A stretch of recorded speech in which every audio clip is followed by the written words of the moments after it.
ধন্যবাদ জনাব ফয়সাল। প্রথমত যে যারা আসছেন তাদেরকে স্বাগতম, কেননা বেশ কয়েকদিন যাবৎ পুরো দেশটি সরকারবিহীন অবস্থায় চলছে।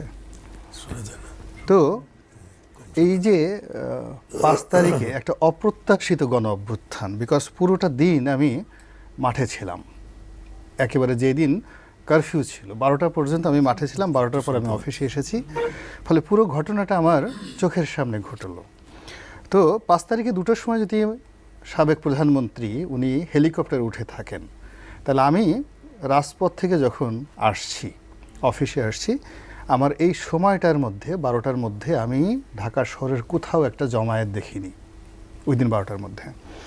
কিন্তু একটার মধ্যেই আমি শুনতে পেলাম যে লোকজন আসছে যাত্রাবাড়ি থেকে, লোকজন আসছে উত্তরা থেকে এবং গণভবনের দিকে আসছে, এবং 2টোর সময় জানতে পারলাম যে তিনি চলে যাচ্ছেন একদম পারফেক্টলি। আর পাবলিক হয়তো, যেহেতু আমার সোর্স আছে, পাবলিক হয়তো জেনেছে আরও 2 ঘন্টা, 3 ঘন্টা, 4 ঘন্টা, 5 ঘন্টা পরে। তাহলে আপনি দেখুন যে পুরো যে প্রক্রিয়াটি এটি এমনভাবে ঘটেছে, মনে হয় যেন আল্লাহ রাব্বুল আলামিন আকাশ থেকে নাজিল করে আমাদের জন্য একটা গণ অভ্যুত্থান দিয়েছেন। 1। 2 নম্বর হলো এই গণ অভ্যুত্থানের মাধ্যমে যে 17 জন ব্যক্তি এই মুহূর্তে দায়িত্বে অবতীর্ণ হলেন, তাদের যোগ্যতা নিয়ে, অভিজ্ঞতা নিয়ে, চেহারা নিয়ে, সুরত নিয়ে, সৌন্দর্য নিয়ে আমার কোনো আপত্তি নেই, এবং তারা চমৎকার করে কথা বলেন এবং তাদের সবারই রয়েছে বর্ণাঢ্য ইতিহাস। তাদের সফলতা কামনা করা ছাড়া আমাদের এই জাতির দ্বিতীয় কোনো অপশন নেই। এর কারণ হলো এই 17 জন লোক যদি ফেল করেন, ব্যর্থ হন, তাহলে আমরা যারা টেলিভিশনে এসে মুখ ঝুলিয়ে, গাল ঝুলিয়ে জাতিকে বিভিন্ন নসিহত দেই, আমাদের প্রত্যেকটা লোকের কপালে নিদারুণ অপমান আছে অনাগত দিনে, যে আমাদের দেশে হবে সেই ছেলে কবে কথায় না বড় হয়ে কাজে বড় হবে। এখন এরা সারা জীবন জাতিকে আশার বাণী শুনিয়েছেন, চমৎকার চমৎকার কথা বলেছেন, স্বপ্ন দেখিয়েছেন। এখন এই যে একটা অলৌকিক ঘটনা, এই অলৌকিক ঘটনার কারণে তারা আজ রাষ্ট্র ক্ষমতার চেয়ারে বসেছেন। চেয়ারে বসার পর ডক্টর আসিফ নজরুল, রেজওয়ানা চৌধুরী, মানে রেজওয়ানা, সারা, যারা যারা বসছেন, এরা সবাই আমার খুব ঘনিষ্ঠজন, কাছের, ইনক্লুডিং ডক্টর ইউনূস সাহেব সহ। তো তারা জাতিকে যে স্বপ্ন দেখিয়েছেন, এখন সেই স্বপ্নটা বাস্তবায়ন করার জন্য তাদের উপর যে দায়িত্ব অর্পিত হয়েছে, এই দায়িত্বটা মানে তাদের কাছে যে পর্বত সমান, হিমালয়ের চেয়ে বড় যে এক্সপেকটেশন, সেই এক্সপেকটেশনটা যদি আগামী 24 ঘন্টার মধ্যে, উইদিন 24 আওয়ার্সের মধ্যে এই সমাজে দৃশ্যমান না হয়, 24 ঘন্টা পর তাদের প্রতি মানুষের ইমানও থাকবে না, একিনও থাকবে না। এটা বাংলা কথা।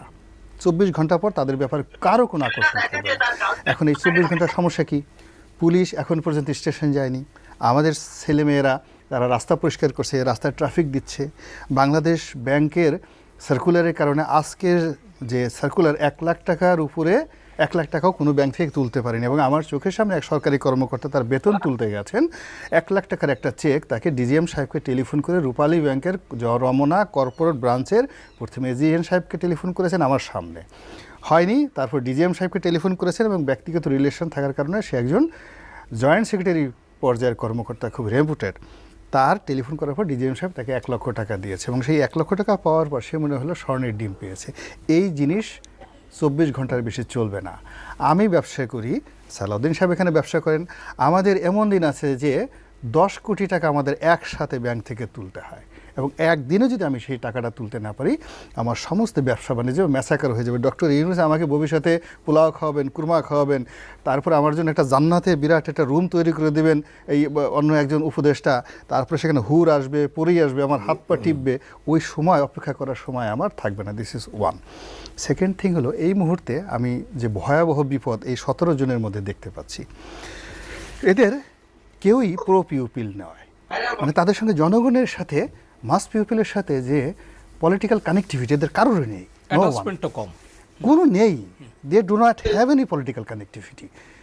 দে হ্যাভ, তারা অনেক ভালো জ্ঞানী, গুণী, সমস্ত কিছু। 2 নম্বর হলো যে রাজনীতির 90% প্রবলেম সলভ হয় হলো জনগণের সাথে কথাবার্তা এবং তাদের সাথে আলাপ আলোচনার মাধ্যমে।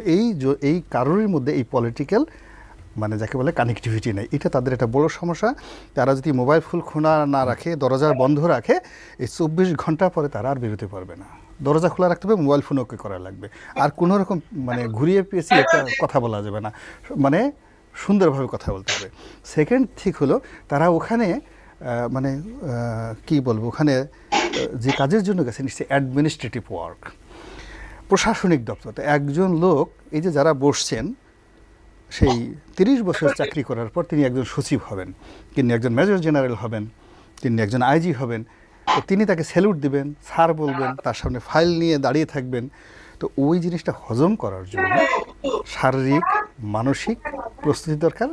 আমার বিশ্বাস তাদের সেই প্রস্তুতিটা এখন পর্যন্ত আজকে এই অনুষ্ঠান তাদের দেখে তাদের প্র্যাকটিস করতে হবে।